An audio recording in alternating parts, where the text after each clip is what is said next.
bersamaku, siapa jadi lawanku? Sungguh besar Kau Tuhanku, Engkau perisai hidupku. Ku berdiri dengan iman, iman dalam Yesus Tuhan. Kau yang memberi kemenangan, ku bersorak merayakan. Terpujilah Engkau Raja segala raja.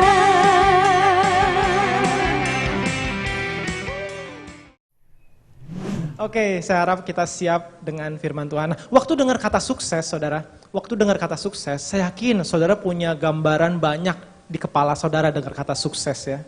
Waktu dengar kata sukses, pasti semua langsung berpikir tentang uang. Buka angka sedikit ya, tentang hal ini ya. Jadi kalau saya flashback kembali, waktu saya lulus dari yang namanya tingkat pendidikan, total hutang wisudawan itu udah lebih dari 1,1 miliar loh. Baru lulus kuliah, belum nyentuh kerja, belum nyentuh marketplace, sudah punya hutang 1,1 miliar. Kenapa? Ya tadi, tekanan buat sukses. Saya mau jadi generasi muda yang sukses. Rumah, ini nggak tahu ya standar Bandung, kurang lebih 700 juta lah. Mobil kurang lebih 200 juta. Nikah kurang lebih 200 juta. 1,1 miliar udah punya utang tuh waktu saya lulus yang namanya kuliah. Nah saya mau bilang gini saudara, jujurly, ya come on, ini bahasa Inggris juga. Jujurly, ini realita. Sama-sama katakan realita. Ini realita saudara, yang dihadapi oleh generasi. Dan gak mungkin kita gak ngarah ke sana. Nah hari ini kita mau sama-sama belajar satu tokoh Alkitab yang menurut Alkitab itu berhasil. Bahkan dari keturunannya lahir juru selamat dunia, yaitu Yesus Kristus. Dan Yesus Kristus aja sering disebut sebagai anaknya, yaitu Daud. Sama-sama katakan Daud. Nah kita lihat, kita mulai dari 1 Samuel 16 ayat yang ke-11. Firman Tuhan berkata, lalu bertanyalah Samuel kepadanya, hanya inikah semua anak laki-lakimu? Jawab Isai, masih ada seorang lagi yang bungsu, tetapi ia sedang menggembalakan domba. Samuel berkata, suruhlah panggil dia, karena kita tidak akan makan sebelum ia datang. Ini mulai awal ceritanya Daud.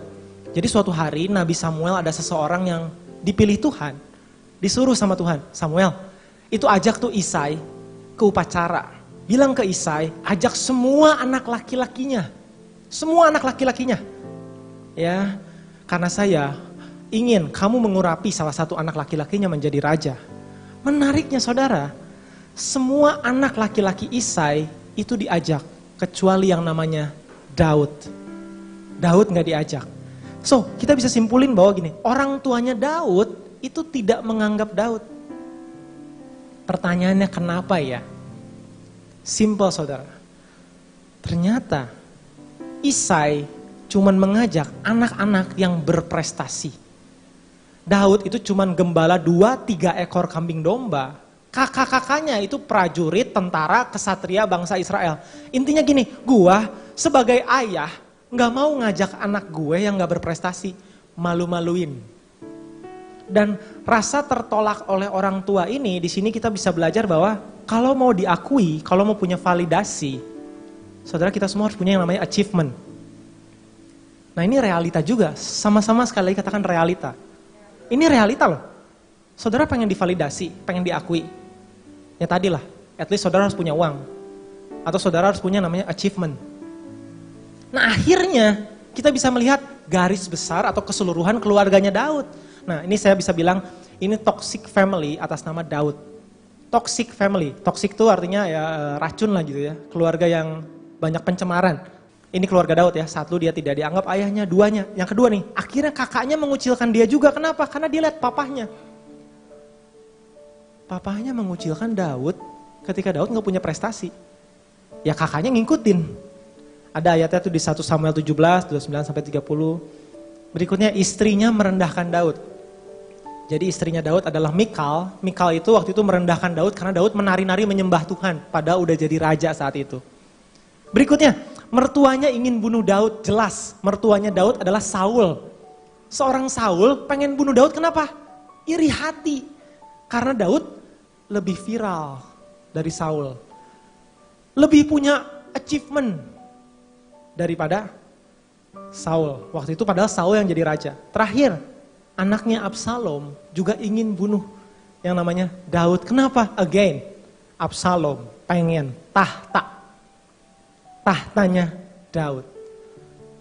Tapi bisa kita lihat di sini bahwa akhirnya kita setuju bahwa sukses menurut dunia adalah harta, tahta, dan keluarga. Harta, tahta, dan keluarga. Waktu saudara punya harta, apresiasi. Tahta, apresiasi. Nggak perlu disuruh.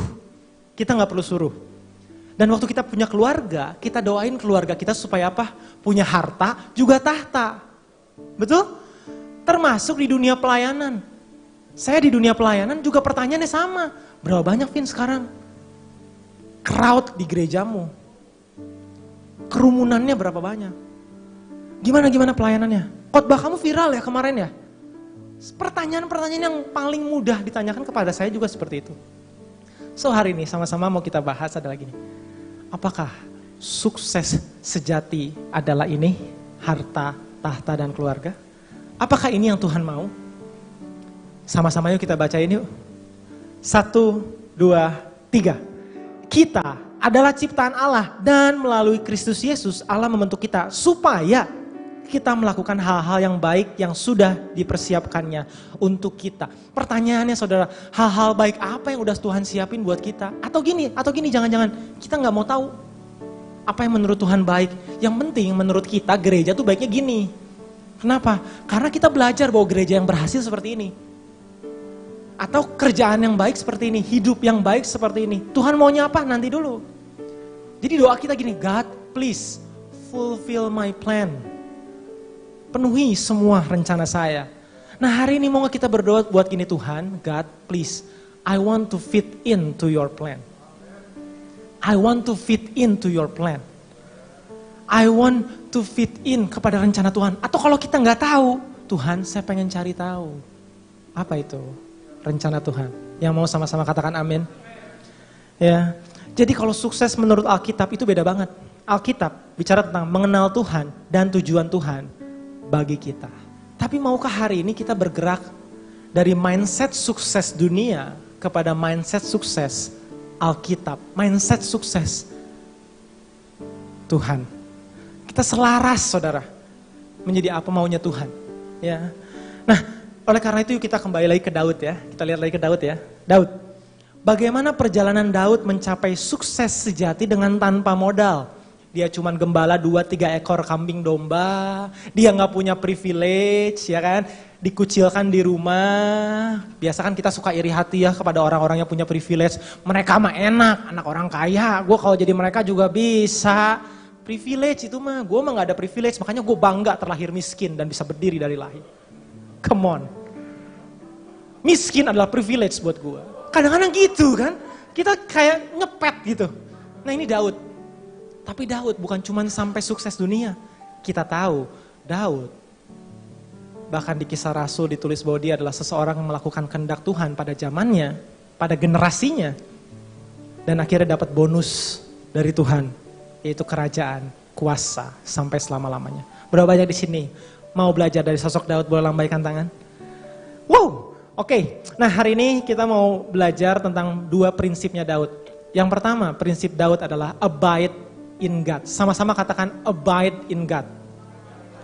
Abide in God. Nah abide itu artinya di dalam, tinggal di dalam Kristus. Ya, tinggal di dalam Kristus. Karena kalau kita tinggal di dalam Kristus, kita pasti akan mengikuti arahnya dia. Saya kasih contoh yang simpel saudara. Ya, kalau saudara dalam MRT, saudara lagi ikut MRT nih. MRT-nya ngarah ke Lebak Bulus. Waktu saudara diam, duduk di kursi MRT Lebak Bulus, tahukah saudara akan berhenti di mana? Lebak Bulus, betul? Gak usah berjuang buat Tuhan saya mau ke Lebak Bulus. Saudara tinggal abide, tinggal di dalam MRT arahnya Lebak Bulus. Sebaliknya, kalau saudara mau ke arah Bundaran HI, saudara harus keluar dari MRT yang arahnya Lebak Bulus untuk masuk ke MRT arah Bundaran HI. Dan saudara gak usah berjuang untuk sampai Bundaran HI karena saudara sudah duduk di MRT arahnya Bundaran HI. Sama halnya dengan kita.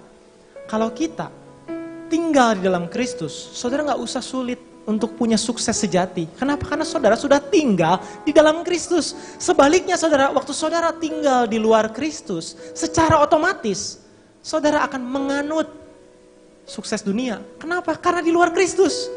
Kalau di luar Kristus kita di mana? Di dunia. Ya. Mazmur 62 ayat 2 sampai yang ketiga. Nah, sama-sama kita baca lagi ayatnya. Ini ayat yang sangat indah buat saya. 1, 2, 3. Hanya dekat Allah saja aku tenang. Daripadanya lah keselamatanku. Hanya dialah gunung batuku dan keselamatanku. Kota bentengku, aku tidak akan goyah. Amin. Waktu saya mikir ayat ini, jelaslah. Daud punya siapa lagi? Keluarga gak punya. Ayahnya mengucilkan dia, kakaknya mengucilkan dia, temennya cuma 2-3 ekor kambing domba. Buat Daud, Tuhan satu-satunya. Temannya, sahabatnya, segala sumbernya.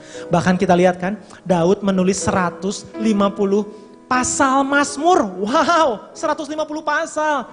Dia gak kurang pewahyuan sama Tuhan. Perenungannya banyak saudara. Ya, itu menunjukkan bahwa keintiman dengan Tuhan adalah fountain buat Daud. Fountain apa sih? Fountain itu adalah sumber. Seringkali kita pikir kita tinggal dalam Kristus, ternyata kita enggak. Coba cross check diri sendiri. Ya.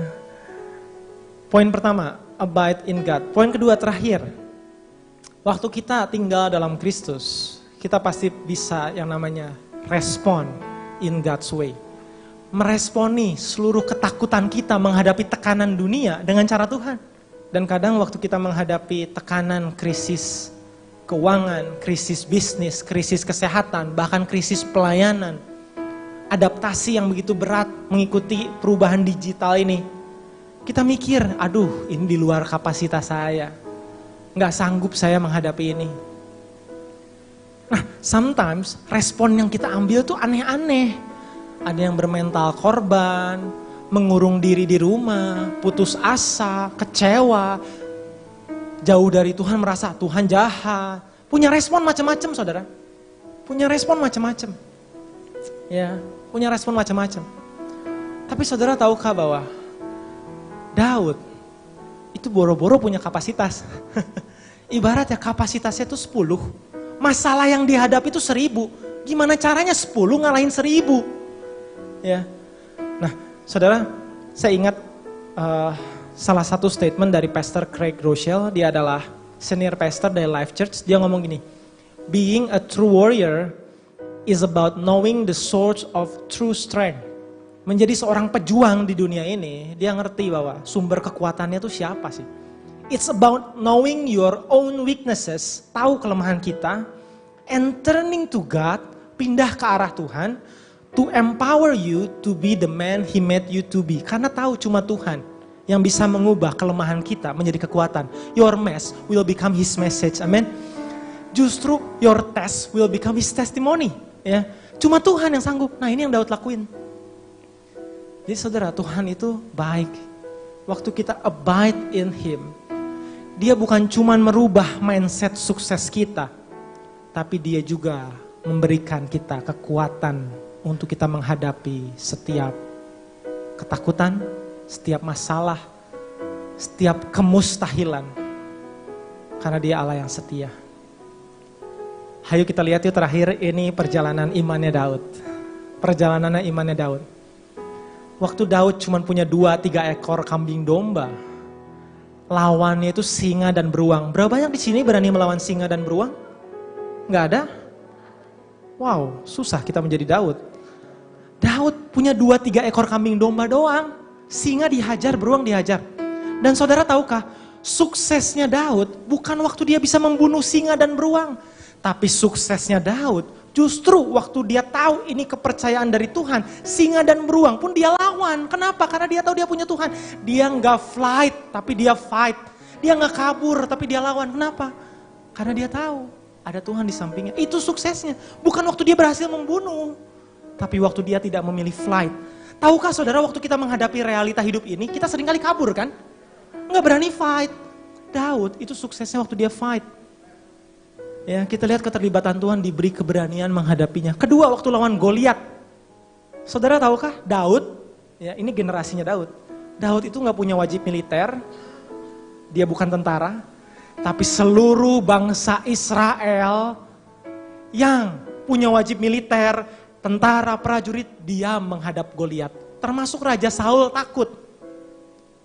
Tapi Daud lawan, potong kepala Goliat. Saya mau bilang lagi saudara, suksesnya Daud itu bukan waktu dia berhasil potong kepala Goliat. Tapi waktu semua negara Israel freeze, flight, dia fight. Daud fight. Responnya dia ngerti bahwa oke, ini negara saya, punya Tuhan, lagi dipermalukan. Raja saya gak berani, saya maju. Saya maju. Bahkan dia bilang ini kan, aku mendatangi kamu dengan tangan Tuhan yang kuat. Seringkali kita flight, atau kita freeze, diam aja deh, tunggu. Tapi Daud pilih fight with God. Ini respon saudara, ini respon. Akhirnya dia diberi hikmat kan, untuk melawan Goliat dengan sebuah batu yang dilemparkan oleh umban. Lanjut, akhirnya dia viral tuh kan, viral. Waktu dia viral, rajanya insecure, sama-sama katakan insecure. Insecure, rajanya iri. Karena Daud viral. Akhirnya Daud jadi buronan nomor 1 di negara Israel tuh, jadi buronan. Dikejar-kejar sama Saul. Tahu gak saudara? Suksesnya Daud, itu bukan waktu Daud berhasil mengalahkan Goliat dan lebih viral. Tapi suksesnya Daud, waktu dia punya kesempatan buat bunuh Saul, karena Saul waktu itu lagi di depannya tinggal dibunuh, Daud pilih enggak. Saya maafin dia. Karena dia adalah orang yang diurapi Tuhan. Jangan sentuh orang yang diurapi Tuhan. Ini respon seorang true warrior. Suksesnya Daud bukan waktu membalas waktu dia bisa. Padahal bisa loh, 2 kali Daud bisa bunuh Saul. Wow. Diberi keluasan hati untuk tidak membalas. Dia berani untuk tidak membalas. Berani memaafkan. Itu sukses saudara. Itu sukses, bukan waktu dia viral membunuh Goliat. Terakhir, keempat, waktu akhirnya Daud jadi raja. Justru waktu dia jadi raja saudara, dia jatuh kan, perzinahan kan. Berzina dengan Batsyeba, dia jatuh. Suksesnya Daud, bukan waktu Daud jadi raja, Israel 1. Tapi suksesnya Daud, waktu dia jadi raja, dia jatuh berzina. Nabi Nathan menghampiri Daud, menegur Daud. Bayangin, raja Israel ditegur sama seorang nabi. Tapi dia mengaku dosa dan bertobat. Dia tidak mempertahankan pride-nya sebagai orang nomor 1 di Israel. Dan bilang, Tuhan, aku berdosa terhadap Tuhan dan terhadap sorga. Diberi kerendahan hati buat ngaku dosa, itu sukses. Punya respon yang benar dalam setiap perjalanannya. Dia sukses karena selalu pakai mindset Tuhan, pakai cara Tuhan. Daud selalu memilih respon yang benar. Tuhan sama dengan fountain. Buat dia, Tuhan itu fountain. Dia tidak bermental korban saudara. Bahkan saudara, tahukah waktu dia jadi buronan, dia sempat ada di Gua Adulam, Daud di Gua Adulam tuh. Di Gua Adulam tuh banyak orang putus asa, frustasi. Daud kurang frustasi apa jadi buronan nomor 1 negara? Tapi dia malah mensupport orang-orang yang ada di sana. Dia tidak bermental korban, playing victim gitu. Ketiga, dia maksimalkan yang dipercayakan. 2-3 ekor kambing domba dia maksimalkan. Setahap demi setahap demi setahap. Dia tidak pengen tuh langsung jadi raja waktu diurapi. Saudara, terakhir, setiap kali kita memilih respon yang benar, maka kita sedang melangkah kepada sukses yang sejati.